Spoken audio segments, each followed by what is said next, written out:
के छ अवस्था ठिक छ ठिक छ खुसी हुनुहुन्छ खुसी नै छु है ल कति राम्रो कस्तो ह्यान्डसम देखिनु भयो है बुवा त ल भगवानको मनोकामना पुरा हो सीताको पुरो पुगोस् हजुर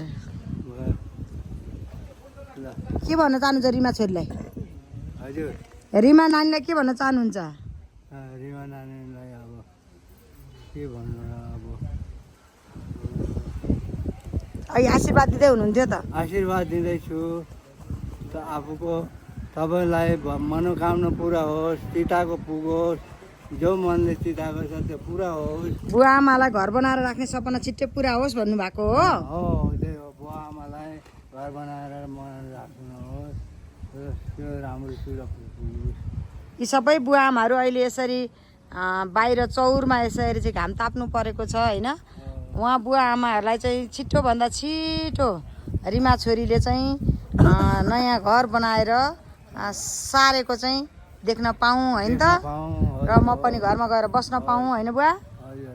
हेर्नुहोस् त सबैजनालाई नमस्कार नमस्कार हेर्नुहोस् है बुवा आमाहरू अहिले यतिखेर दिउँसोको समयमा घाममा यहाँ बाहिर निस्केर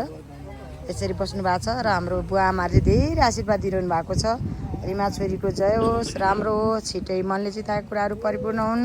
जुन एउटा भवन बनाएर बुवा आमालाई राख्ने भन्ने सपना छ त्यो चाहिँ छिटै पुरा होस् भन्दै आशीर्वाद दिइरहनु भएको छ यहाँ हाम्रो आमा उहाँभित्र चाडोमा खाना खान जान नसकेर यहीँ घाममै ल्याएर चाहिँ हामीले खुवाएका छौँ हेर्नुहोस् है उहाँ आमा पनि 100 वर्षको हाराहारीमा पुग्न लागिसक्नु भएको छ रिमा सेवा समाजमा बस्नुभएको पनि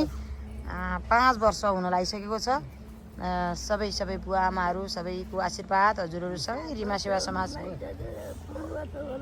5 वर्ष 8 वर्षै हुन लागिसक्यो है आमा 7 वर्ष हुन लाग्यो ल आमा के भन्नुहुन्छ त ल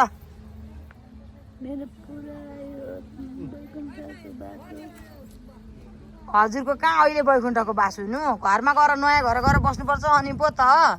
बैकुण्ठको बास त अहिले होइन अब घरमा नयाँ घर जाने अनि घरमा बस्न पाइयोस् राम्रो सुविस्ताले हो त हो नि खुसीले सधैँ दिन सधैँ खुसी हुँ सबै आमा बुवाहरू खुसी भएर बाँच्न पाइयोस् होइन होइन त आमा ल बोल्न सक्ने आउन पाइयो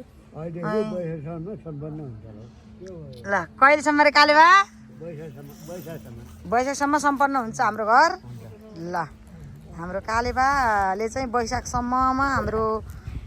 घर नयाँ भवन चाहिँ सम्पन्न हुन्छ भनिसक्नु भएको छ कालेबाले देखिसक्नु भयो अरे होइन त कालेबा